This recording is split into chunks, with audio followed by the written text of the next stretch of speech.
जय जिनेन्द्र। टीपीएफ द्वारा आयोजित आरोहण कार्यशाला का आज की दूसरी कार्यशाला, प्रथम चरण की दूसरी कार्यशाला, जिसमें हमें उद्बोधन, संबोधन एवं मनन करने के लिए, समझने के लिए बातें प्रदान करी हैं कोलकाता से डॉक्टर मंजू जी नाहटा। आराध्य के चरणों में कोटिशः वंदन। वंदन सभी चारित्रात्माओं को, टीपीएफ के अधिकारीगण, सदस्य एवं उपस्थित समभागी श्रोतागण, सबको मेरा जय जिनेन्द्र। आज ये द्वितीय कार्यशाला है from being to becoming Jain. आपको सर्वप्रथम जो भी जिज्ञासा है, पीछे लेक्चर में आपको कुछ न समझ में आया है अथवा आप किसी चीज की अधिक डिटेल जानना चाहते हैं तो आप अभी पूछ सकते हैं, फिर मैं नए सिरे से शुरू करूंगी। तो मेरे पास कुछ ग्रुप में पोस्ट क्वेरीज आई हुई हैं, मैं उनको आपके सामने पढ़ देता हूँ। सबसे पहली है डिम्पल जी जैन हैदराबाद से, अरूपी अजीब क्या है? अरूपी अजीब, धर्मास्तिकाय, अधर्मास्तिकाय, आकाशास्तिकाय, ये सब अरूपी हैं और अजीब हैं। पुद्गलास्तिकाय रूपी है और अजीब है, और जीवास्तिकाय अरूपी है और जीव है। 6 द्रव्यों को आप एक बार पढ़ लें किसी भी पुस्तक से, आपको बहुत इजीली समझ आ जाएगा। ओके, नेक्स्ट क्वेश्चन है चंदा जी डूंगरवा इरोड से, निश्चय काल क्या है? काल 2 प्रकार का होता है, निश्चयिक काल और व्यवहारिक काल। व्यवहारिक काल तो वह है जो हम घड़ी से जानते हैं, दिन हुआ, रात हुआ, 1 महीना निकला, वर्ष हुआ, युग हुआ, ये है व्यवहारिक काल। ये मनुष्य क्षेत्र में ही होता है। अब इससे बाहर हम निश्चयिक काल मानेंगे और आलोक में केवल निश्चयिक काल है। निश्चयिक काल का अर्थ काल तो बरत ही रहा है, काल तो व्यतीत हो ही रहा है, लेकिन वहां कोई वैसा मापक यंत्र नहीं है जिसके द्वारा हम दिन, रात, महीना, युग आदि को माप सकें, जान सकें, बट समय तो व्यतीत हो ही रहा है, वह निश्चयिक काल है। एक क्वेरी और आई है सूरज जी ओसवाल, उनका पूछना है आत्मवान कौन है? जैसे आपने बताया जिनके अहम नहीं है, फिर कैसे पता चलेगा कि किसके किसके अहम है? अहम मोह के जाल में तो हम हैं ही, हम सब फंसे हुए हैं। तो क्या जैन के अलावा, और उन्होंने दूसरी क्वेश्चन पूछा है, इससे रिलेटेड नहीं है पर दूसरा क्वेश्चन है, क्या जैन के अलावा और धर्मों में भी कर्मों का विश्लेषण है या नहीं है? मैं पहले आपको कर्मों का बता देती हूँ कि जैन धर्म के अलावा कर्म का विश्लेषण है दूसरे दर्शनों में, माने भारतीय दर्शनों की मैं बात कहती हूँ, लेकिन वहां वो इस प्रकार से विवेचन नहीं करते हैं जैसे जैनों में किया हुआ है, और वो नाम भी कुछ भिन्न प्रयुक्त लेते हैं, कोई संक्लेश कहते हैं, कोई अविद्या कहते हैं, इस प्रकार थोड़ी भिन्नता है। लेकिन जितना डिटेल में, गहराई में जैन धर्म में हमें कर्म सिद्धांत मिला है उतना कहीं नहीं है। ये मैं बिल्कुल आपको विथ गारंटी कह सकती हूँ, किसी भी दर्शन में इतना गूढ़ और व्यापक यह सिद्धांत प्राप्त नहीं होता है। दूसरी जिज्ञासा वो आत्मवान से रिलेटेड। हाँ, आत्मवान। देखिए, आत्मवान अर्थात कि जिसके पास आत्मा है, ठीक है, तो आत्मा तो हम सबके पास है, लेकिन आत्मा कैसी आत्मा? अशुद्ध नहीं, शुद्ध आत्मा। तो प्योर शुद्ध आत्मा तो सिद्धों के ही होगी। तो हमारे पास कैसी है? ठीक है, हम मानते हैं कि हमारे कर्म लगे हुए हैं, मलिन है, तथापि यदि हम अहम से भरे हैं, रूप का अहम, ज्ञान का अहम, तप का अहम, ऐश्वर्य का अहम, तब हम आत्मवान नहीं हो सकते हैं। यह हमारे जैनों का आगमों में विवरण इस प्रकार से प्राप्त होता है, अर्थात कि जो व्यक्ति अहम नहीं करता, देखिए थोड़ा बहुत होना एक अलग है, एक अहम सिर पे चढ़ा रहता है, नाक पर रहता है, वैसा नहीं हो तो वह व्यक्ति आत्मवान है। उसके बिहेवियर से भी आपको लगेगा कि हाँ यह सोबर है, पोलाइट है। अब आप इन शब्दों से समझ सकते हैं संभवतः। तो हमें अहम नहीं होना चाहिए। अहम हो गया तो हमारी आत्मा बहुत मलिन हो जाती है, हम कषायों के अंडर हो जाते हैं, जिससे हम आत्मा होते हुए भी अनात्मवान बन जाते हैं। Thank you Manju ji. एक संभवतः किसी का ज्योति जी दुग्गड़ का रेज हैंड है। ज्योति जी दुग्गड़, अपने आप को अनम्यूट करें और अपनी जिज्ञासा पूछें। प्रणाम आंटी। हेलो। हाँ पूछिए आपकी प्रणाम जिज्ञासा। आंटी। हाँ हाँ आंटी, आपने लास्ट क्लास में ऐसे गणितीय प्रणाली का विशद प्रयोग में ये बताया था कि उत्कृष्ट संख्या 54 अंकों पर 140 शून्य इजिकल टू 194, बट लेकिन एक्चुअली इसमें ये जैन मैथ के हिसाब से क्या ये हाईएस्ट नंबर, मतलब इससे ज्यादा डिजिट्स नहीं होते क्या इसमें? नहीं, डिजिट्स तो क्या है, हम अभी और कर दें, लेकिन कहीं ना कहीं तो हमें सीमा बांधनी पड़ती है ना। तो हमारे आचार्यों ने कहा कि देखिए इसके आगे भी अंक हो सकते हैं और हम उसे जान भी सकते हैं, पढ़ भी सकते हैं, लेकिन हम कहीं ना कहीं एक लाइन खींच देते हैं कि यहां तक के जो है वो संख्यात है, इसके पश्चात जितने नंबर बढ़ेंगे हम उसे असंख्यात में ले लेंगे। ठीक है। तो आंटी आप ये यहाँ पर अपने ये बताना चाह रहे हैं कि 140 शून्य मतलब 140 जीरो लग सकते हैं उसमें, राइट? हाँ, मैं आज एक स्लाइड में दिखा दूंगी। और कोई है तो पूछो प्रश्न। नहीं, बस आंटी ये पूछना था इसमें। हाँ, ये मैं बता दूंगी। Okay, thank you aunty. एक जिज्ञासा आई है। 8 स्पर्श में बताते हैं रुक्ष की बहुलता से लघु स्निग्ध की बहुलता से गुरु होता है, इससे बहुलता का क्या तात्पर्य है? वैसे मेरे लेक्चर में तो ये नहीं आया था। हाँ ये नहीं आया, पता शायद लेकिन मैं ग्रुप में। खैर हाँ। मैं बता देती हूँ, लेकिन इससे तो क्या होगा, हम अपना काम हाँ नहीं। हाँ, वो थोड़े बाहर चले जाएंगे और बाकी हाँ जन के लिए भी कंफ्यूजन हो सकता है। हाँ, जो ठीक है। स्निग्ध और शीत होता है, बस ये एक प्रश्न तो ऐसा दे देती हूँ उत्तर, कोई बात नहीं। स्निग्ध और शीत होता है मिक्स, दोनों की बहुलता होती है। स्निग्ध मने चिकनाई, शीत मने ठंडापन। वह वस्तु गुरु होती है, भारी होती है। और जिस वस्तु में रुक्षता और उष्णता माने रूखापन और हॉट, वो वार्म हो, तो वह हल्की होती है, लघु होता है वो स्पर्श। ओके। सरला देवी गंग, कोलकाता से। अपने आप को अनम्यूट करें और अपना प्रश्न पूछें सरला जी। जी मंजू जी, जय जिनेन्द्र। इससे पहले आपने जो क्लास कराई है वो हमें पता नहीं चला, उसका थोड़ा सा आप हमें बता देंगे तो बहुत अच्छा रहेगा।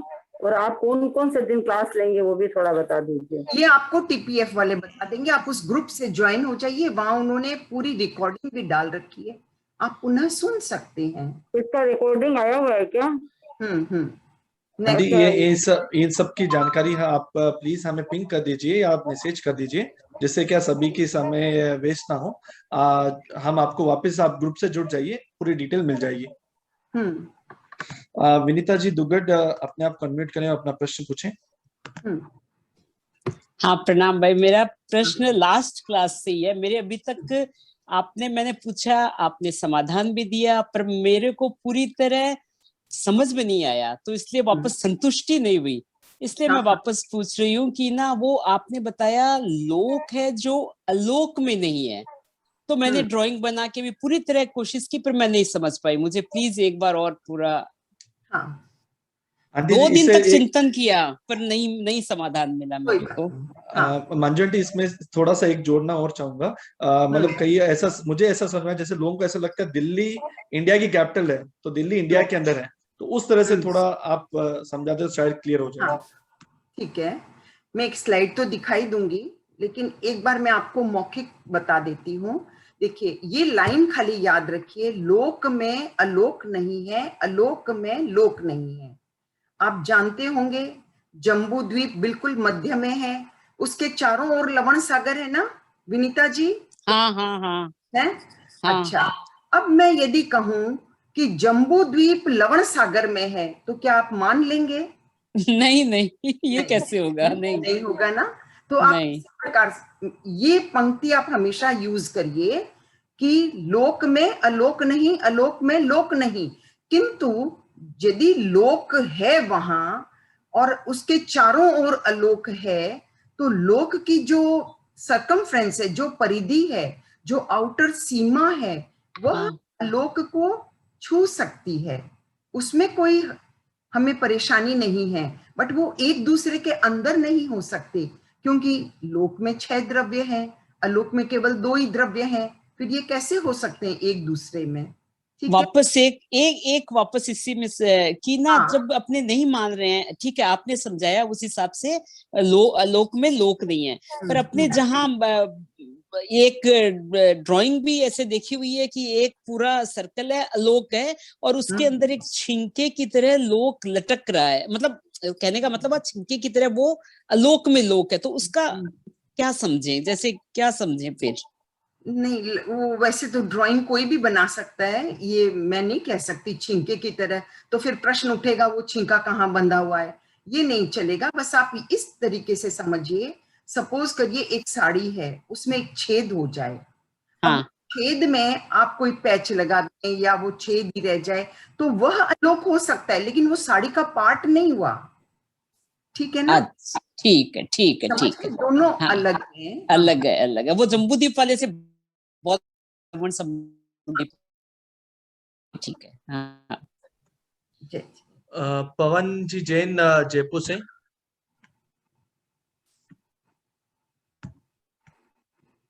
कृपया अपने आप को अनम्यूट करें और अपना प्रश्न पूछें। हाँ, मेरा प्रश्न नहीं है, लेकिन जो आप लोक और अलोक को बता रहे हो, क्योंकि मुझे बहुत ज्यादा ज्ञान नहीं है, मैंने जस्ट अभी शुरू ही किया ये सब सीखना। तो क्या अगर एक लेमैन की भाषा में बोलें तो क्या हमको इसको ऐसे समझ सकते हैं कि मैंने एक छोटा सर्किल बनाया और एक बड़ा सर्किल बना दिया, छोटे सर्किल को मैं अलग कलर करता हूँ और बड़े सर्किल को तो इसी तरह बना है? कह सकते हैं आप, मतलब कोई कोई है, आप समझ रखें कि अलोक में लोक हाँ, नहीं, नहीं होगा। लोक का स्थान है, अलोक का अपना स्थान है, बस। तो वो जो 2 सर्किल होंगे, एक छोटा सर्किल और एक बड़ा सर्किल, तो वो अलग अलग अपना अपना अस्तित्व होगा। जम्बू द्वीप और लवण सागर में वही तो बात है, लवण सागर का बड़ा सर्कल है और जम्बू द्वीप छोटा सर्कल है। वो मैंने अभी पढ़ा ही नहीं है ना, इसलिए मुझे अच्छा, नहीं पढ़ा है, कोई बात नहीं, मैं आपको दिखा दूंगी, मैंने स्लाइड बना ठीक है। रखी है। Thank you, thank you. ठीक है, मेरा सभी पार्टिसिपेंट से विनम्र निवेदन है, आप लोग अगर हमें ग्रुप में मैसेज कर देंगे आपकी जिज्ञासा, तो हमारा काफी समय बच जाएगा।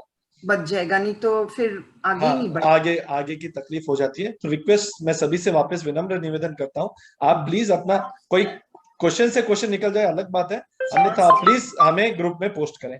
Thank you. मंजू आंटी, वो टू यू। शुरू करें क्या? मनोज जी बाद में करूंगा, बाद में करता हूँ। प्लीज अपने आप को म्यूट कर लें, मैं एक बार सबको म्यूट कर देता हूँ।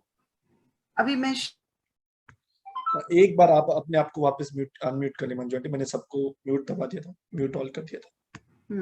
हाँ जी, आप चालू कर सकते।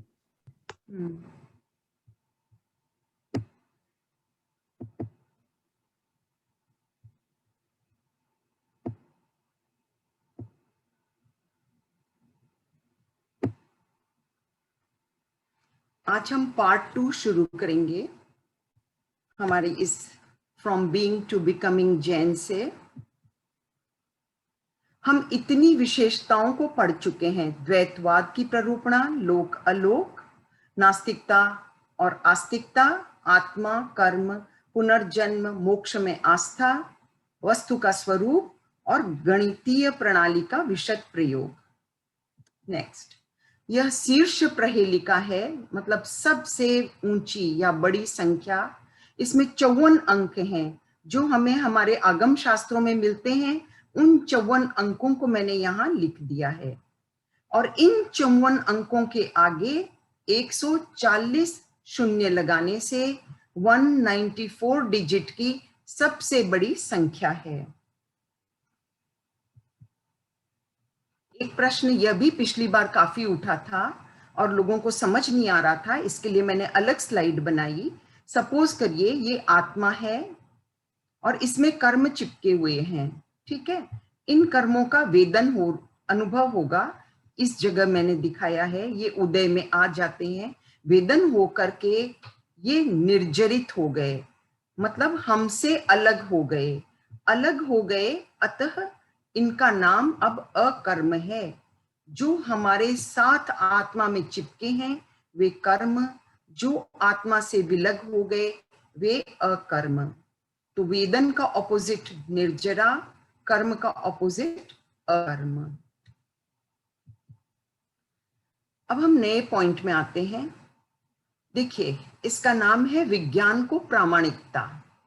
जनरली लोग कहते हैं कि भाई जैन धर्म बहुत साइंटिफिक है, वैज्ञानिक है, लेकिन मुझे लगता है कि विज्ञान इस जैन धर्म में ऐसी ऐसी बातें बतलाई गई हैं जिनसे विज्ञान को प्रामाणिकता मिलती है, अर्थात विज्ञान स्वयं को प्रूव करता है इस दर्शन के कारण। सबसे पहले देखिए, हम तो शुरू से वनस्पति में जीवत्व मानते थे, लेकिन मात्र 80-90 वर्ष हुए होंगे जगदीश चंद्र बोस ने ये प्रूव किया और तब से सारी दुनिया ही इसमें जीवत्व मानने लगी। पहले लोग हम पर हंसा करते थे और हमारे तो संज्ञाएं भी सारी मानी गई हैं एक इंद्रिय में। तो अब ये भी प्रूव हो गया है कि वनस्पति में स्मृति आदि रहती है। सचित जल सेवन हानिकारक, हम हमेशा कहते थे, छना हुआ, उबला हुआ, राख चूना डाला हुआ पानी पीते थे, हमारी हंसी उड़ाई जाती थी। लेकिन आज डॉक्टर्स भी ऐसा ही रिकमेंड करते हैं। पर्यावरण की शुद्धि जीव संयम से, हम तो शुरू से कह रहे हैं पानी अधिक न गिराओ, वनस्पति का दोहन मत कीजिए, लेकिन अब जैसे जैसे जागृति बढ़ी है पर्यावरण को सुरक्षित रखने के लिए, तब चारों ओर से इसी तरह के कार्यक्रम भी होने लगे हैं। लोग इसको जान करके अब व्यवहार में भी लाने लगे हैं। अभी कोरोना के संक्रमण से जो मास्क लग गया है, और हम तो हमेशा से ही मुखवस्त्रिका लगाते थे, मतलब ये मुखवस्त्रिका भी साइंटिफिक थी। सूर्यास्त से पहले आहार, शुरू से ही सूर्यास्त के पश्चात आहार का जैन धर्म में मना किया गया, लेकिन अब सभी डॉक्टर्स बीमारियों से बचने के लिए हमें यही रिकमेंड करते हैं, मांसाहार का वर्जन। देखिए, हमारा मनुष्य शरीर मांसाहार के लिए बना ही नहीं है। जो मांसाहार करते हैं उनकी आंतें हमारी आंतों की तरह नहीं होती हैं, इतनी घूमी हुई आंत में मांसाहार सड़ने लग जाता है। न हमारे वैसे दांत हैं, न नाखून हैं, न जबाड़े हैं, फिर भी यदि मांसाहार करते हैं तो वो हमारे लिए, हमारे शरीर के लिए बहुत घातक सिद्ध होता है। और हमारे अष्टमी, चौदस आदि को सूखी सब्जियों का बहुत प्रयोग किया जाता है। और आजकल यह कहा जाता है कि ये जो कैर, सांगरी, फली, ये सब बहुत गुणकारी होते हैं। पहली बात, बहुत फाइबरस होते हैं। दूसरा कि इसका जो जल तत्व सूख जाता है ना, तो किसी प्रकार का कोई भी इन्फेक्शन होने और का डर नहीं रहता है।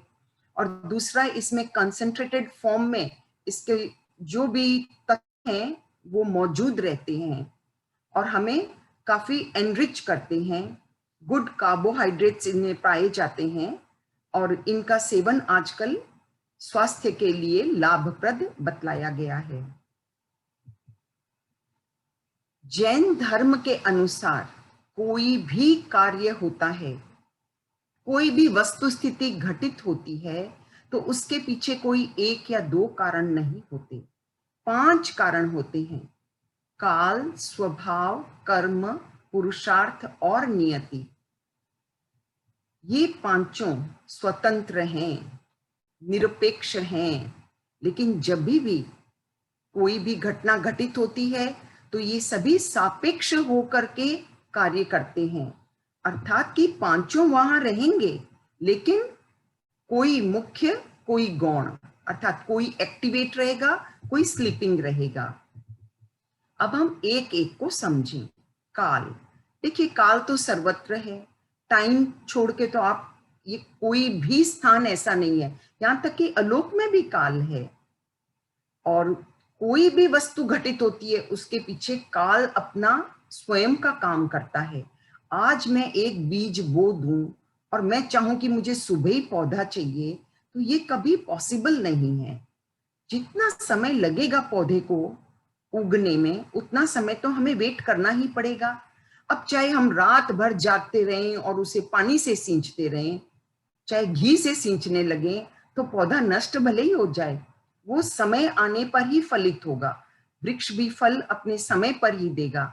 आज हम बच्चे को स्कूल में एडमिट कराएं और हमें बहुत जल्दी 1 साल में सारा नतीजा चाहिए, पढ़ा लिखा तैयार चाहिए, पॉसिबल नहीं है। सब कुछ समय के अनुकूल ही होता है। दूसरा, स्वभाव। अब देखिए, बीज तो मैंने डाला नीम का और मुझे वृक्ष चाहिए आम का, इम्पॉसिबल। जैसा बीज होगा वैसा ही हमें फल मिलेगा। तो वस्तु अपने स्वभाव के अनुसार ही फल देती है। कर्म, इन सब के पीछे कर्म भी बहुत बड़ा रोल निभाता है।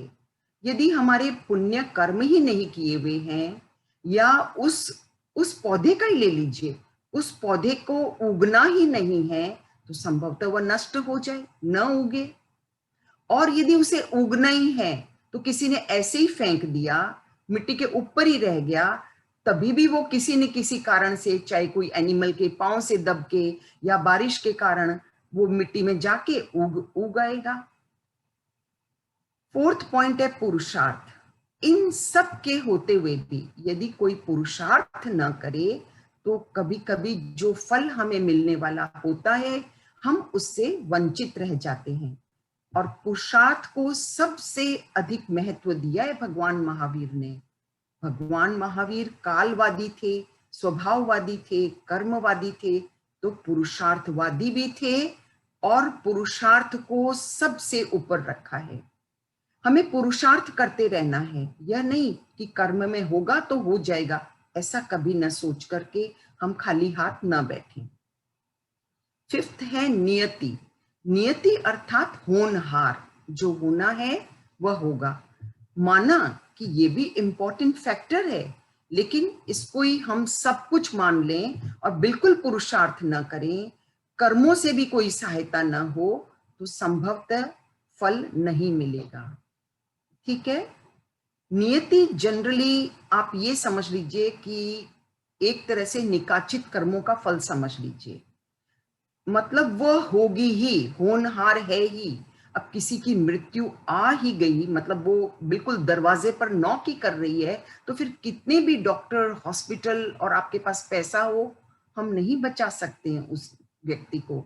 वह फिर कहते हैं भाई इसकी डेथ कैसे हुई, सब कुछ तो था, नहीं, नियति। आयुष्य कर्म क्षय हो गए थे पूरे, और नियति थी कि आज के दिन, इस घड़ी, इस क्षण उसे मरना था, वो मर गया। इस प्रकार ये पांचों काम करते हैं। कभी काल प्रमुख हो जाता है, कभी नियति प्रमुख, कभी कर्म प्रमुख, कभी स्वभाव, तो कभी पुरुषार्थ। ये डिपेंड करता है उस घटना पर ही। ये देखिए, इस चित्र में भी ये पांचों हैं साथ में। काल, सूर्य और चंद्र काल के प्रतीक हैं। स्वभाव, देखिए इस स्वस्तिक के कोने इस तरफ मुड़े हुए हैं, अर्थात ये ऐसे घूमेगा। स्वभाव, काल, स्वभाव। कर्म, कर्म को एक चक्के से दिखलाया गया है, क्योंकि हम कर्म के चक्र में ही फंसे हुए हैं। कर्मों से मुक्त हो जाएं तो फिर हम भव चक्र से भी मुक्त हो जाएंगे। कर्म is like a wheel, it's going on and on, हमारे बनते रहते हैं और झड़ते रहते हैं। इसके पश्चात है काल, कर्म, स्वभाव भी हो गया आपका, पुरुषार्थ। देखिए 3 फिगर हैं। यह व्यक्ति स्व में ही फंसा हुआ है, यह व्यक्ति कुछ आगे बढ़ा है पुरुषार्थ करने के लिए, इसका एक हाथ ऊपर उठा है, और यह व्यक्ति पुरुषार्थ के लिए बिल्कुल उद्यमी बना हुआ है, इसके दोनों हाथ ऊपर उठे हुए हैं। तो हम जैसा पुरुषार्थ करेंगे संभवतः उसके अनुसार फल मिल जाए, लेकिन कभी कभी काल, कर्म, ये सब ठीक से सहायता न करे तो न भी मिले। सारी बातें सापेक्ष होकर के ही फल देती हैं। इसके पश्चात है नियति। ये नियति अर्थात मैंने यहाँ मृत्यु को ही दिखलाया है। जैसे मृत्यु एक नियति है, जो भी पैदा हुआ है वो मृत्यु को अवश्य प्राप्त होगा। इसलिए जैन धर्म के अनुसार हमें कभी भी कोई भी तरह का फल मिले या कोई घटना घटित हो तो हमें दुखी नहीं होना चाहिए। हमें इन 5 कारणों में ही कोई कारण खोज के खुद को संतोष दे देना चाहिए। ये 5 चीजें यदि निरपेक्ष हो, देखिए ये जो शेप है ये निरपेक्षता का है, तब घटना घटित नहीं होती है। यहाँ सापेक्ष होना जरूरी है। एक ऐसा है फॉर्म और एक ऐसा कॉनकेव और कॉन्वेक्स, ये देखिए तब एक ऐसे शेप बनता है। ये सापेक्षता होती है और वह घटना घटित होती है। तो ये 5 सापेक्ष भी हैं और निरपेक्ष भी हैं। प्रत्येक वस्तु स्थिति के पीछे ये 5 कारण बनते हैं। नेक्स्ट पॉइंट है पक्ष और प्रतिपक्ष का सह अस्तित्व। देखिए जैन धर्म की आधार भूमि, पृष्ठभूमि अनेकांतवाद है। अनेकांत यह शब्द कैसे बना? अनेक प्लस अंत। अनेक का अर्थ है मैनी, नाना, मोर देन वन। अंत शब्द का अर्थ है स्वभाव, नेचर। अनेकांत अर्थात विरोधी धर्मों का स्वभाव या सह अस्तित्व, हम कुछ भी कह दें। अनेकांत का विषय क्या हुआ कि अनेकांत कहता है कि प्रत्येक वस्तु विरोधी धर्मों का, प्रत्येक वस्तु में विरोधी धर्मों का सह अस्तित्व है। कोई भी वस्तु ऐसी नहीं जिसमें विरोधी धर्म न पाए जाएं। ये बहुत बड़ा सत्य है, दर्शन है। इसका प्रयोजन क्या है, उद्देश्य क्या है कि हम विरोधी धर्मों में अविरोध खोजें, तभी हमें आग्रह मुक्तता प्राप्त होगी। यदि हम सब समय आग्रही बनकर रहें तो हमारा जीवन भी दुर्भर हो जाएगा और सौहार्द नहीं रहेगा, न परिवार में, न समाज में, न व्यापार में, कहीं भी नहीं। इसलिए सर्वप्रथम विरोधी धर्मों को समझना और फिर उसमें अविरोध को खोजना, यह हमारा लक्ष्य होना चाहिए। और अनेकांत एक ऐसा सिद्धांत है जिसे कोई काट नहीं सकते हैं, अकाट्य सिद्धांत है। क्योंकि हम कहते हैं प्रत्येक वस्तु नित्य भी है, अनित्य भी है। अब कोई नहीं काटेगा। और कोई एक कह रहा है, नित्य कह रहा है, उसे भी हम मान लेंगे। हम कहते हैं हाँ भाई तुम भी सही हो। और कोई कहे नहीं ये वस्तु अनित्य है तो भी ठीक है, हाँ अनित्य भी है, हम मना नहीं कहते हैं। वैसे ही प्रत्येक वस्तु एक भी है, अनेक भी है। प्रत्येक वस्तु सत्य भी है, असत्य भी है। प्रत्येक वस्तु में भेद भी है, अभेद भी है। अर्थात विरोधी धर्मों का सहावस्थान हमें प्राप्त होता है। और अनेकांतवाद को समझ लेने के पश्चात आपको अपनी लाइफ बहुत सुलझी हुई, शांत और सौम्य प्रतीत होगी। कहीं आपको प्रॉब्लम नहीं होगी। हर जगह आप आग्रह मुक्त होकर खुद को सेट कर पाएंगे। जैन धर्म की ये खास विशेषता है कि हमारे पास इतने स्क्रिप्चर्स हैं, इतने आगम हैं। आज आप एक हिंदू को पूछें कि आपकी होली बुक कौन सी है, वो कहेगा गीता है। क्रिश्चियन को पूछें वो कहेगा बाइबल है। मुस्लिम को पूछें वो कहेगा कुरान है। लेकिन हमारे पास एक नहीं, दो नहीं, मिनिमम 32 आगम हैं। और आगे बढ़े तो आप 45, 84 कितने ही कर सकते हैं, वो बात अलग है। लेकिन एटलीस्ट 32 आगम हमारे पास हैं। तो हम बहुत समृद्ध हैं, लिटरेरी भी हम बहुत समृद्ध हैं।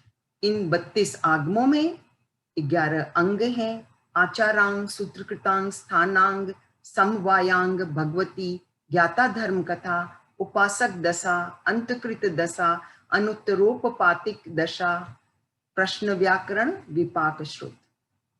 12 उपांग हैं, माने ये मेन है, ये सेकेंडरी हैं, उपांग हैं। उप प्लस अंग। मूल सूत्र 4 हैं, दशवैकालिक, उत्तराध्ययन, अनुयोग, द्वार और नंदी।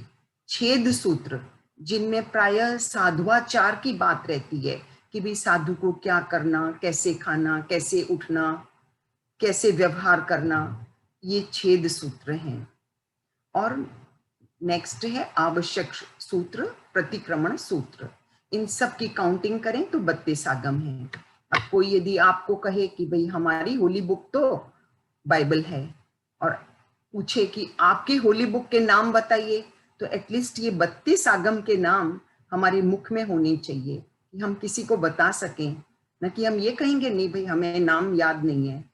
ये आप नोट कीजिए, कम से कम अपने 32 आगमों के नाम हमें मुखस्थ हों। So we are very rich in scriptures. हमें प्राउड फील होना चाहिए और इनका लाभ उठाना चाहिए। केवल प्राउड फील से तो नहीं होगा, इन्हें पढ़ना चाहिए, समझना चाहिए। नेक्स्ट विशेषता है हिंसा और अहिंसा की सूक्ष्मता। मतलब जैन धर्म में कोई भी काम हो रहा है, हम उसे हिंसा कह रहे हैं या अहिंसा कह रहे हैं, वो सब कुछ भावों पर आधारित है। जिसके भाव शुद्ध हैं उससे यदि किसी प्राणी का वध भी हो जाए तो भी वो अहिंसक ही कहलाएगा। जैसे वीतराग, आज कोई केवली रास्ते में जा रहा है, उसके पांव से किसी चींटी दब गई, उसकी डेथ हो गई, तो भी उसे पाप नहीं लगेगा। क्यों? एक तो वो अकशाई है और दूसरा वो अप्रमत्त है, हमारी तरह प्रमाद में नहीं है। या देखिए, एक उदाहरण मैंने दिया वैद्य का। आज एक डॉक्टर ऑपरेशन कर रहा है, he is trying his best, उसके उपरांत भी कभी किसी की डेथ हो जाए तो भी उसे पंचेंद्रिय मनुष्य के वध का पाप नहीं लगेगा। लेकिन जो जानबूझकर हिंसा करते हैं ना, उनमें राग और द्वेष की प्रवृत्ति बहुत अधिक होती है। तो जहां तक हो जानबूझकर हिंसा न करें, तथापि हमें वनस्पति के छेदन भेदन में या अग्निकाय में, अन्य में करनी पड़े तो अपने आत्मा को धिक्कारते हुए वो कार्य करें। अनजान में होने वाली हिंसा में अनुपयोग माने उपयोग नहीं रहता है, हमारा प्रमाद रहता है और कभी कभी नियति भी होती है। कभी कभी कोई हमसे अनजान में हिंसा हो जाए, चल रहे हैं, देख के ही चल रहे हैं, था भी किसी कीड़े पे पांव पड़ जाए, तो इन तीनों में से कोई एक कारण हो सकता है। नियति हो सकती है, उस कीड़े को उस समय मेरे ही पांव के नीचे आके मरना हो, बहुत देख के चल रहे थे फिर भी ये हुआ। लेकिन यदि मैं स्वयं फोन में बात करते करते चल रही हूं, बिल्कुल ध्यान नहीं है, प्रमाद में है, तब हमें पूरा पाप लगेगा। प्राणवध का अनुमोदन, अच्छा हम कर नहीं रहे हैं लेकिन कोई हिंसा का कार्य कर रहा है, उसका यदि हम अनुमोदन करें तो भी हमें वैसी ही हिंसा लगती है। अब इसका मैं एक छोटा सा एग्जांपल देती हूँ। सपोज करिए आप किसी की शादी में गए, वहां हरे फूलों की बहुत सुंदर सजावट की हुई है और आपने उस सजावट की अच्छे से प्रशंसा कर दी, अननेसेसरी, आप न बोलते तो भी चलता, लेकिन वो जो प्रशंसा की ना, वो अनुमोदन किया, तो वहां हम भी उस हिंसा के सहकारी भागी हो गए। तो कम से कम जो हिंसात्मक कार्य हों उनकी प्रशंसा मत कीजिए, अनुमोदना मत कीजिए, थोड़ा संयम रखना पड़ेगा। हिंसा में कषायों की तरतमता, जैसे कोई हिंसा का कार्य हम कर ही रहे हैं, करना भी पड़ता है, सुबह से शाम करते ही रहते हैं, तो भी उसके अंदर यदि हमारे कषाय अधिक हैं, लोभ अधिक है, मान और माया कहीं खड़ी हो गई, तो हमें पाप जो लगेगा, जो हिंसा के कर्म बंधेंगे, उनमें भी तरतमता रहेगी। माने अधिक हम कषाय युक्त हैं तो हमारे कर्म बंध भी गाढ़ होंगे। यदि कषाय प्रतनु है, हल्के हैं, तो कर्म बंध भी हल्के होंगे। अहिंसा के लिए सभी जीवों को आत्मोपम्य दृष्टि अर्थात सभी आत्मा को स्वतुल्य ही समझें, अर्थात कि जो जितनी आत्माएं हैं उनमें कोई विभिन्नता नहीं है, चाहे वो चींटी की है, चाहे हाथी की है, चाहे आपकी है, सबके सुख और दुख समान ही होते हैं। इसलिए जहां तक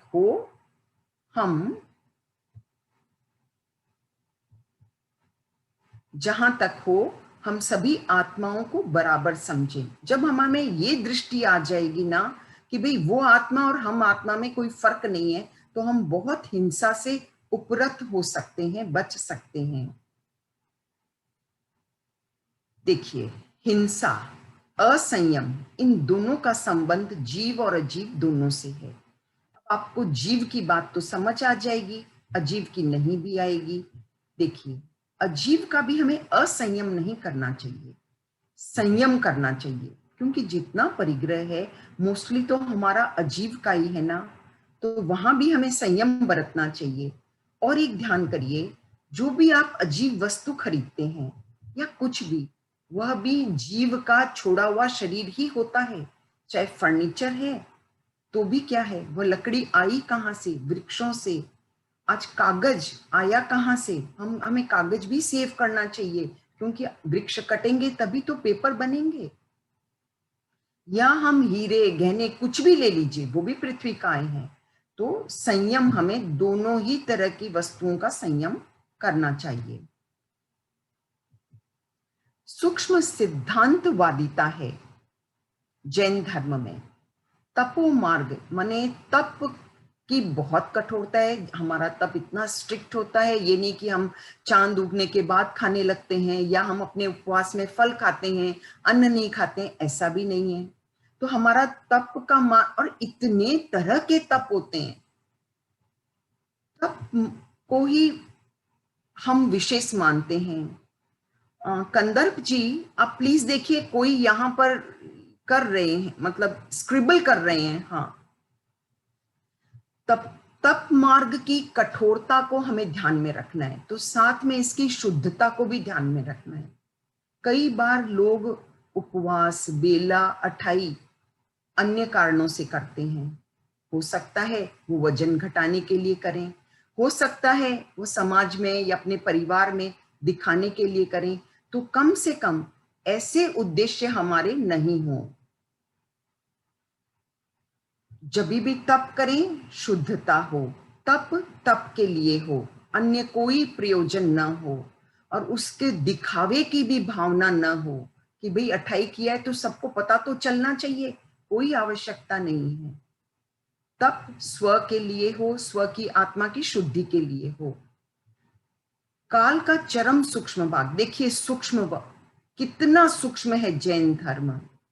समय का जो सबसे छोटा भाग है उससे हम काल का सबसे छोटा भाग समय कहलाता है। ये इनडिविजिबल है, अर्थात हम इसको और इसका भाग नहीं कर सकते। और एक आंख झपकाएं उतने समय में असंख्य समय व्यतीत हो जाता है। बहुत सूक्ष्मवादिता है।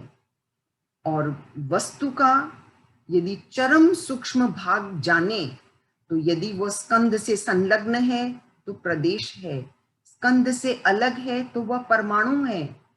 परमाणु इनडिविजिबल है जैनों का, जबकि साइंस में जो परमाणु है या अणु है उसका विभाजन होता है, लेकिन जैन धर्म का परमाणु संभवतः उससे भी सूक्ष्म है, वह इनडिविजिबल है, इसका विखंडन संभव नहीं है। प्रत्येक वस्तु का विश्लेषण इतनी सूक्ष्मता पूर्वक होता है कि आप जितना डिटेल में जाएंगे उतनी ही इसकी सूक्ष्मता आपके सम्मुख आएगी। अभी मैं एक एक को समझाऊं तो भी वो शायद रिलेट नहीं हो पाएंगे। सामाजिक बंधन का अभाव, हम मोह कर्म से बहुत बचना चाहते हैं, इसलिए सामाजिक बंधन को अधिक विस्तार नहीं देना चाहिए। इन्हें जितना शॉर्ट कर सकें वही हमारे कर्मों के लिए लाभप्रद होगा। अब आपको लगेगा वो व्यवहारिक कम है, लेकिन अधिक व्यवहार में भी नहीं जीना है। अध्यात्म नाम की भी कोई वस्तु है, उसे भी हमें ध्यान में रखना है। हमारी आत्मा की शुद्धि अध्यात्म से ही पॉसिबल है, व्यवहार से नहीं। जैन दर्शन में स्वयं के पारिभाषिक शब्दों के प्रयोग की बहुलता है, अर्थात योग एक शब्द है। देखिए, योग का अर्थ आप कहीं दुनिया में पूछेंगे तो वो कह देंगे हठ योग आदि, या कोई योग साधना का रूप ले लेंगे। लेकिन जैन धर्म में योग शब्द का अर्थ है चंचलता, मन वचन काया की चंचलता, बिल्कुल डिफरेंट अर्थ है। उपयोग शब्द का भी अपना अलग ही अर्थ है। आप जीव अजीव अर्थात 25 बोल की पुस्तक में 9वें बोल में उपयोग को पढ़िए। उपयोग की बिल्कुल डेफिनेशन वो नहीं है जो यूजफुलनेस की डेफिनेशन है। तो आप जितना इसके डिटेल में जाएंगे जैन धर्म के, ऐसे शब्द आपको मालूम पड़ेंगे। इससे हमारी श्रद्धा द्विगुणित चौगुणित नहीं शतगुणित बढ़ जाती है, और शब्दों के अर्थ में अपना अलग ही गांभीर्य है।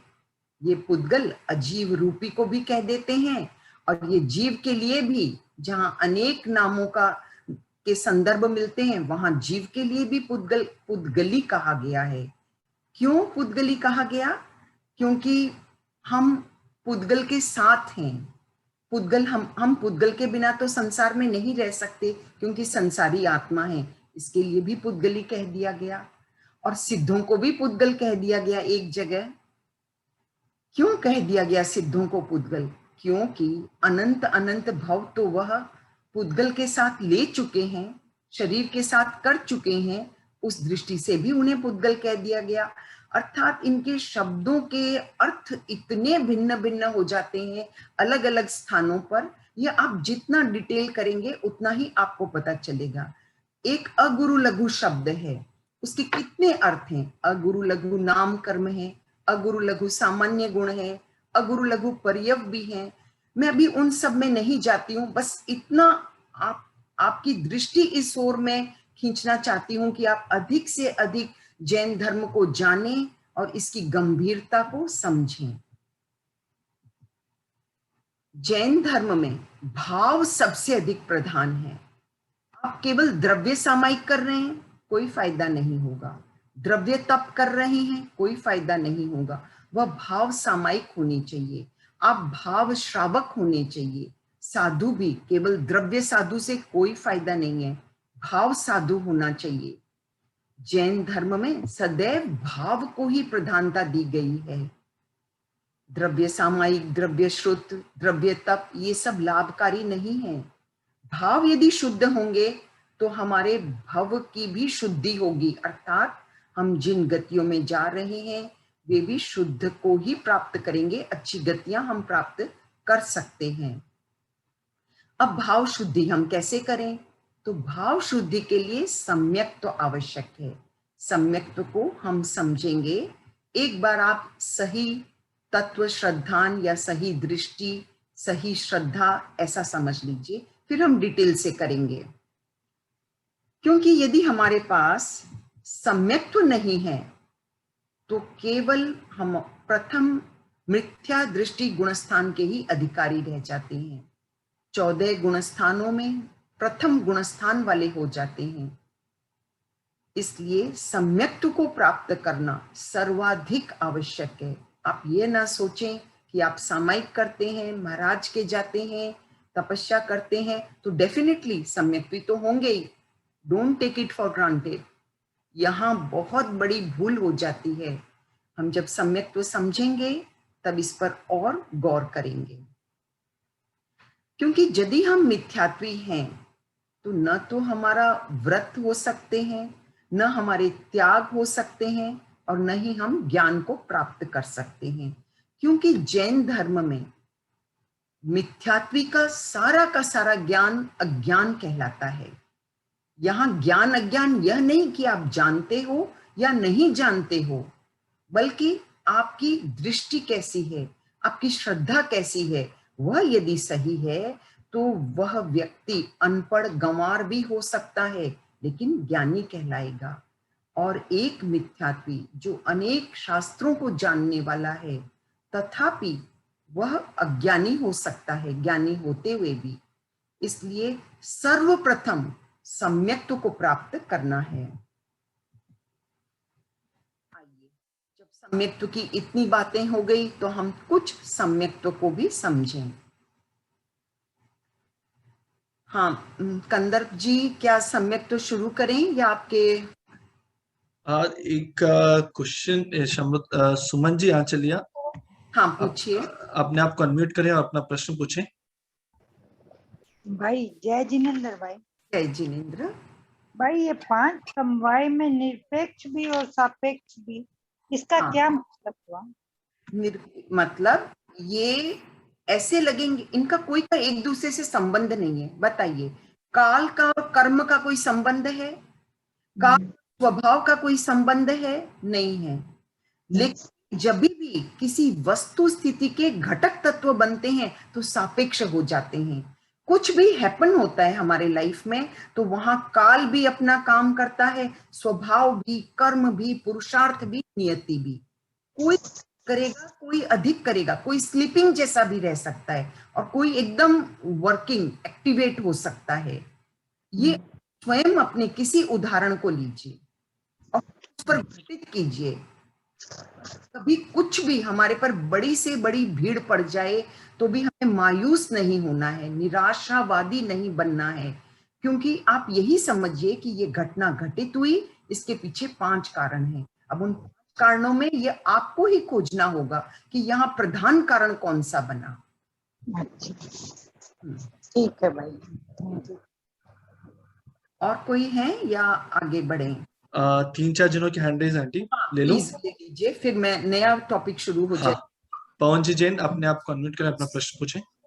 हाँ, मुझे अभी तक जो बताया है उसमें 2 टर्म मुझे समझ में नहीं आई, तो मैं बता देता हूँ और यदि समय की अनुकूलता हो अभी बता दें। हाँ, हिंसा में अनुपयोग समझ नहीं आया और अनेकांतवाद समझ नहीं आया। हिंसा में अनुपयोग, देखिए 1 सेकंड में पीछे चली जाऊं, इसमें है क्या? इससे पीछे है, इसी में देखिए, फोर्थ लाइन। हाँ, यार अनजाने से आपकी कोई हिंसा हो गई है ना, मतलब आप उस हिंसा को करने में उपयोग आपने नहीं लगाया, आपने कोई ऐसी प्रवृत्ति नहीं की, उपयोग लगाया कि आप यह हिंसा करेंगे, तथापि हो गई। ठीक है। अच्छा, मतलब इसका क्या मीनिंग ये हुआ कि मैंने जो हिंसा की and I am not getting any benefit out of it? ना, ये बात नहीं। अनजान बेनिफिट तो देखिए मिलेगा, बेनिफिट नहीं होगा, लॉस होगा हिंसा से, वो तो मिलेगी। देखिए लॉस तो हमारा होगा। अब डिपेंड करता है कि हम जागरूक थे क्या, हम सोच रहे थे, हम जमीन को देख कर चल रहे थे, तथापि कोई चींटी, कोई अन्य जीव मेरे पांव के नीचे आ गया, देखते हुए भी, तो ये क्या हुआ? अनजान में हुआ और हम उपयोग नहीं लगा रहे थे कि हम इस चींटी पे पांव देंगे। ओके, ठीक है, गॉट इट। अनुपयुक्त अवस्था थी। हाँ, ठीक है, गॉट इट। हाँ, नेक्स्ट क्वेश्चन आपका। नेक्स्ट मुझे अनेकांतवाद नहीं समझ में आया था इसमें। ठीक है, अनेकांत अर्थ तो समझ आ गया। हाँ, अर्थ समझ में आ गया। जैन धर्म यह कहता है प्रत्येक वस्तु का अर्थ जीव भी ले लीजिए और अजीव भी ले लीजिए, उसमें विरोधी धर्म है। आप हैं तो भी आप नित्य भी हैं, अनित्य भी हैं। बोलिए आप हैं या नहीं? आपकी आत्मा नित्य है, आपका यह पवन स्वरूप शायद इस भव में रहे, अगले भव में आप मनुष्य और वही पवन और वही आपकी टाइटल हो, आवश्यक नहीं ना। तो आप अनित्य हैं जी, ठीक है। अच्छा, वस्तु को लीजिए, एक सोने का गहना ले लीजिए, आज वो सोने का गहना है, वर्षों वर्षों तक रह गया, वह कहीं मट्टी में ही दब गया, सपोज करिए, वो मट्टी बन जाएगा जी। कोई स्क्रिबल कर रहा है कंदर्प जी, आप एक्चुअली चालू है तो आपको ही शेयर स्क्रीन से वहां पे एनोटेशन को बंद करना पड़ेगा। अच्छा, लेकिन आप देख सकते हैं, आप कौन कर रहा है वो आप देख सकते हैं।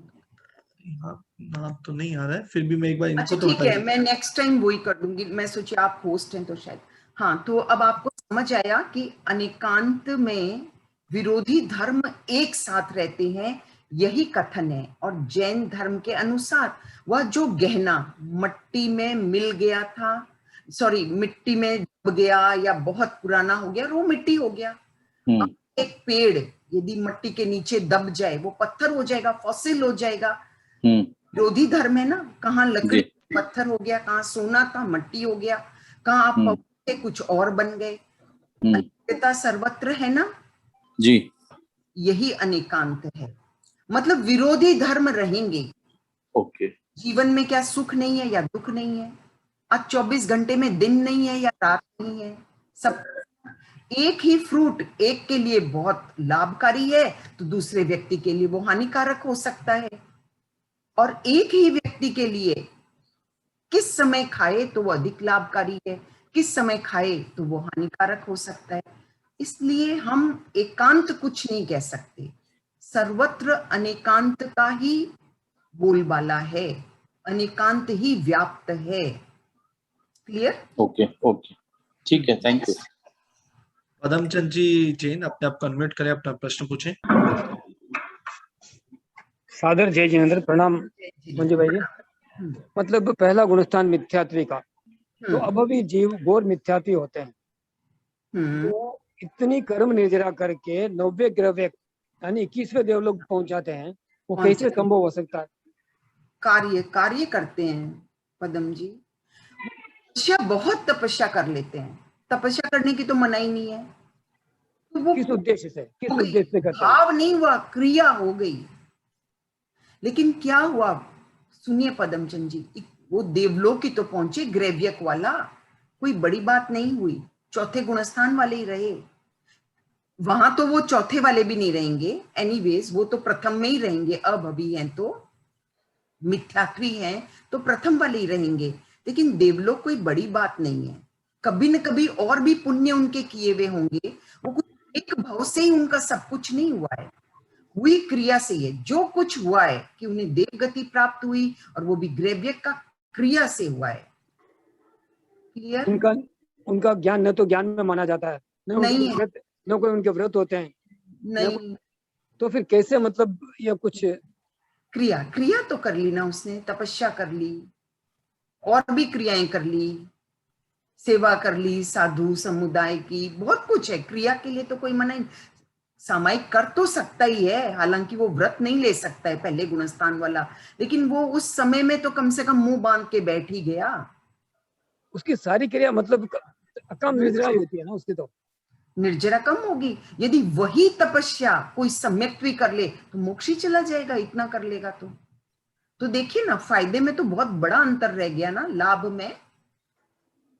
वो तो देवलोक तक ही जा सका, और उतनी क्रिया यदि कोई सम्यक भी कर ले तो मुक्त हो जाए, हो सकता है।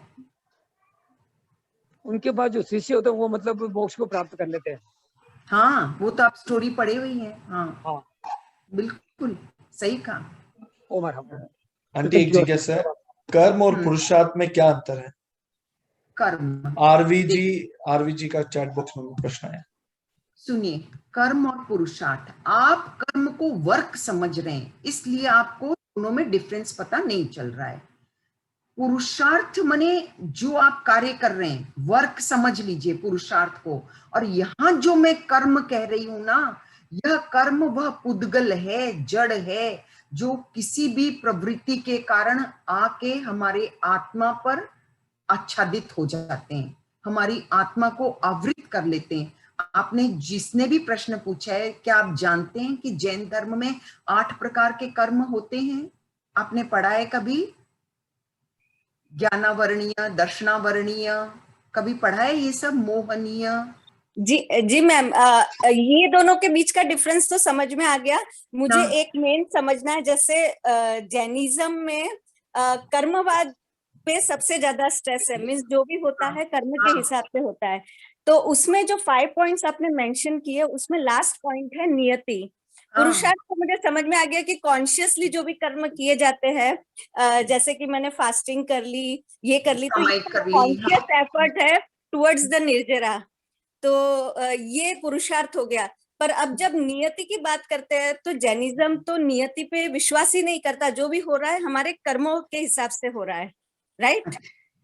मैं दे रही हूँ उत्तर, सुनिए आप हाँ। पहली बात आप ये भूल जाइए कि जैनिज्म नियति पर विश्वास नहीं करता है, क्योंकि मैंने आपको 5 घटक तत्व दिखलाए, उसमें नियति है। और मैंने ये भी कहा कि भगवान महावीर जहां पुरुषार्थवादी थे वहां नियतिवादी भी थे। अब आप नियति का ऑपरेशन कीजिए कि नियति है क्या। नियति निकाचित कर्म है, अर्थात नियति को घड़ने वाले भी हम स्वयं ही हैं।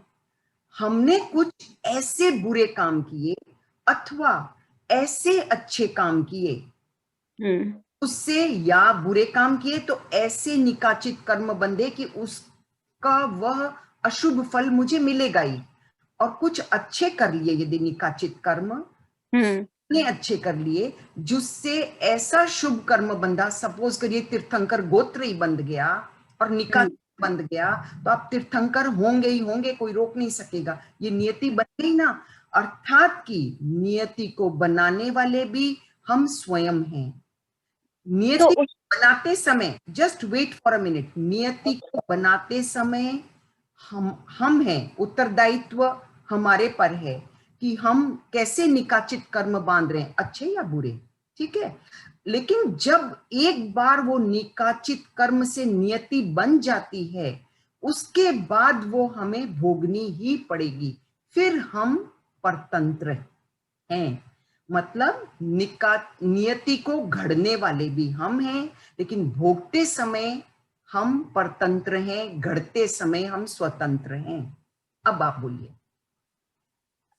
तो मतलब ये कर्म थ्योरी से ही रिलेटेड है, तो उसको अलग पॉइंट इसीलिए दिया है क्योंकि जब हम भोगते हैं कर्मों को तो वो हमारे ऊपर नहीं है। जब कर्म करते हैं तो मतलब हम लोग इंडिपेंडेंट है कि हाँ हमें क्या कर्म करने हैं, वी कैन डिसाइड।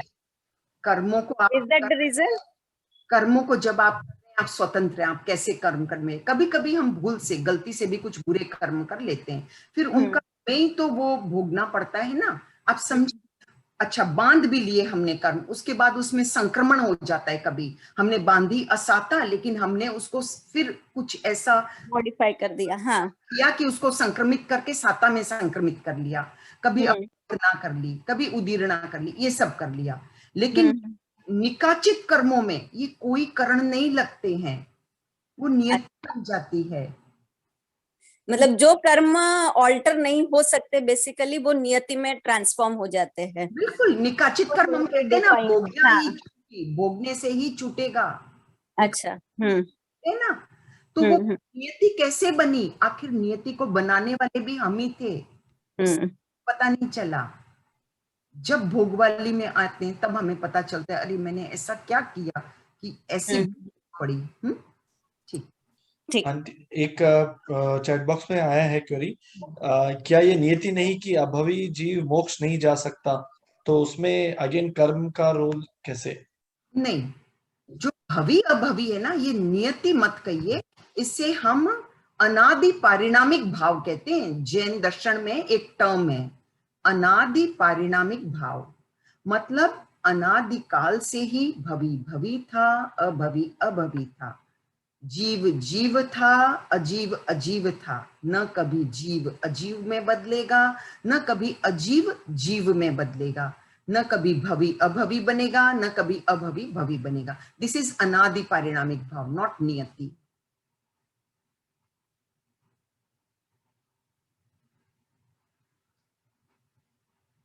कोई प्रश्न? 2-3 हैंड रेज हैं। हाँ, जेके जी जैन अपने आप को अनम्यूट करें, प्रश्न पूछें। हेलो, जय जिनेंद्र जी। जय जिनेंद्र। मैं ये जानना चाह रहा हूँ कि आज मेरा किसी से खूब झगड़ा हो गया और उसने मेरे लड़के का मर्डर कर दिया। अब ये कैसे पता लगे उसने अपना कोई कर्म बांधा है या मेरे पिछले कर्म का वो है, ये कैसे फैसला हो? देखिए, पता तो केवली कर सकता है, हम तो अंदाज लगा सकते हैं। या तो आपने किसी भव में उसके पुत्र का कुछ किया होगा, उसकी संतान की कोई हानि पहुंचाई होगी, ऐसी हानि जिससे आज आपकी संतान की ऐसी हानि हुई, हो सकता है ना। अथवा ये भी हो सकता है आपने कुछ नहीं किया लेकिन नए सिरे से उसने ये पाप बांधा है, तो वो उसको चुकाना ही पड़ेगा, फिर तो चुकाना ही पड़ेगा ना। समझ मतलब हम इमीडिएट कोई फैसला नहीं कर सकते कि ये नया कर्म बन रहा है या पीछे कर्म का हो रहा है। हाँ हाँ, कैसे फैसला करेंगे, हमारे पास तो ज्ञान नहीं है ना। यही तो मैं जानना चाह रहा हूँ। ठीक है, ओके, नेक्स्ट। मोनिका जी नौलखा।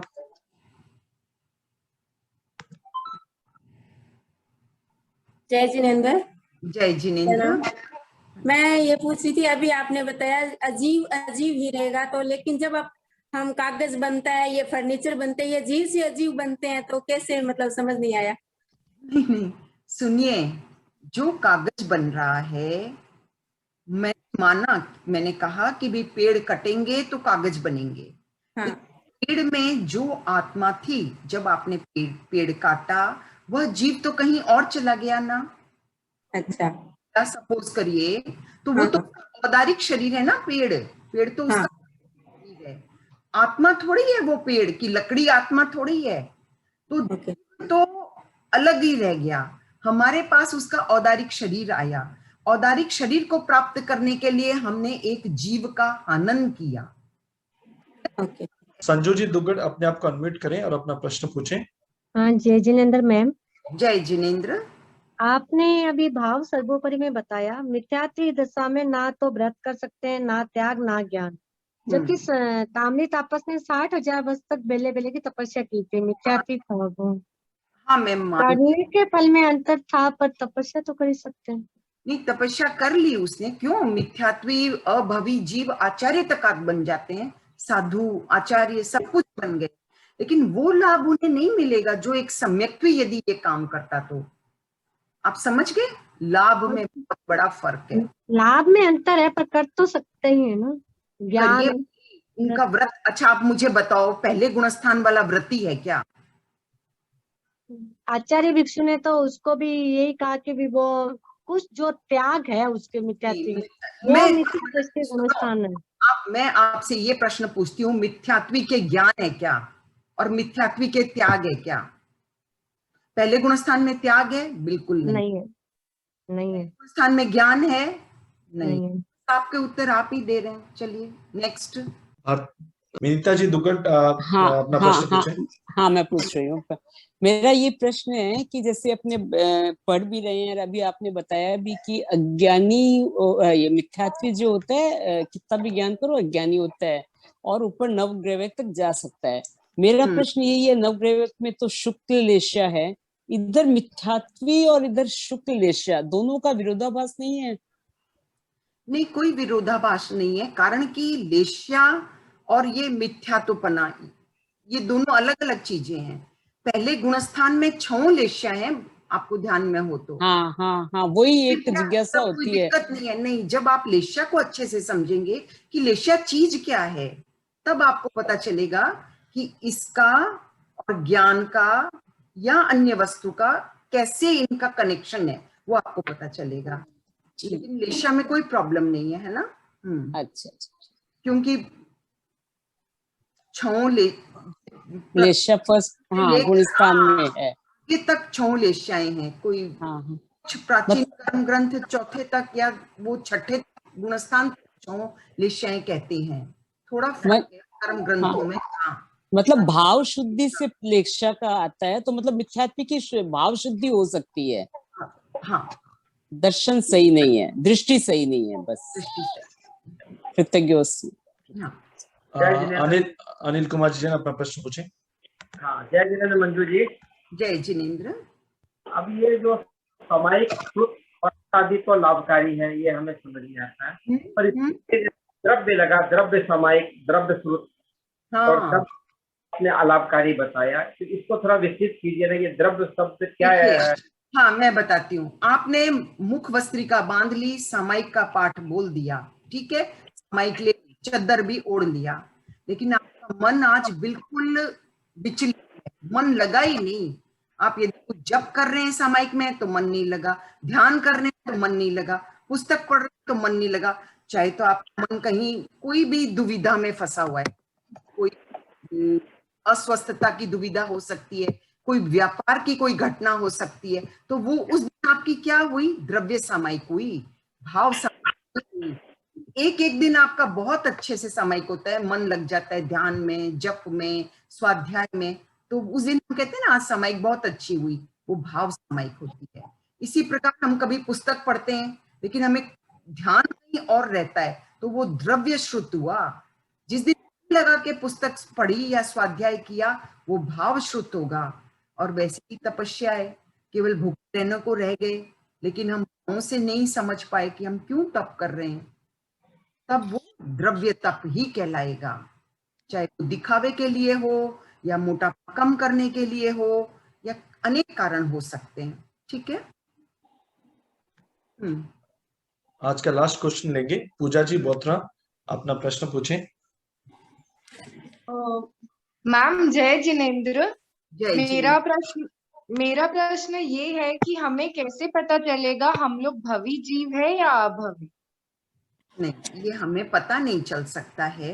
देखिए, कौन खुद को अभवी कहना चाहेगा, लेकिन ये अब हम आगे कैसे सम्यक तो जानेंगे ना, तब आपको पता चलेगा कि भवी और भवी अभवी अर्थात सम्यक्त्वी और मिथ्यात्व में कितना बड़ा अंतर होता है। कथन एक ही है लेकिन दोनों के विचार करने के, सोचने के दृष्टिकोण बिल्कुल भिन्न होते हैं। और यदि आप किसी व्यक्ति के साथ रहते हैं रात दिन, थोड़ा थोड़ा पता चलने लगता है कि वो पाप से डरता है या नहीं, हिंसा अहिंसा में कोई फर्क समझता है या नहीं। आप मेरी बात समझ पा रहे हैं? हाँ।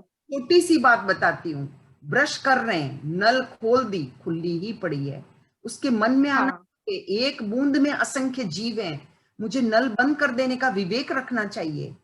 नहाते हैं, शावर खोल लिया तो कोई अता पता ही नहीं, ऐसा नहीं।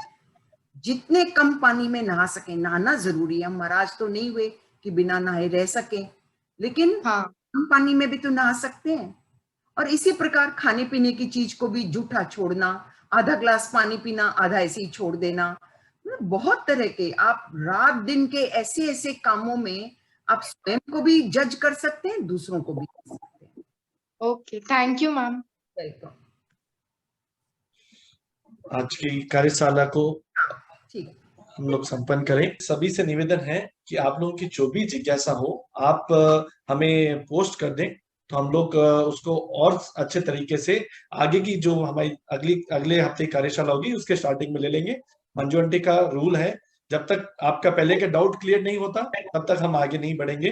तो आप सबसे निवेदन है, आप लोग भी सहयोग करें, प्लीज हमें पोस्ट कर दें तो हम लोग और अच्छे से ले सकेंगे। और चैट बॉक्स में भी कुछ क्वेश्चंस हैं, जो भी है आप हमें पोस्ट कर दीजिए, हम अगले हफ्ते ले लेंगे। रिकॉर्डिंग सबके पास हम लोग यूट्यूब के द्वारा पहुंचा देंगे, तो रिकॉर्डिंग की चिंता मत करें। एंड लास्ट में Manju aunty, thank you so much once again सभी पार्टिसिपेंट्स के बिहाफ पे। कृतिज्ञोस्मि कृतिज्ञोस्मि कृतिज्ञोस्मि। हम सब आपके आभारी हैं। ईपीएफ को भी मैं बहुत बहुत धन्यवाद देती हूँ कि आपने मुझे ये शुभ अवसर दिया ताकि मैं अपने विचारों को आपके साथ शेयर कर सकी। Thank you very much. Thank you aunty, thank you so much. सभी से सादर जय जिनेंद्र, सभी की ओर से once again thank you so much Manju aunty.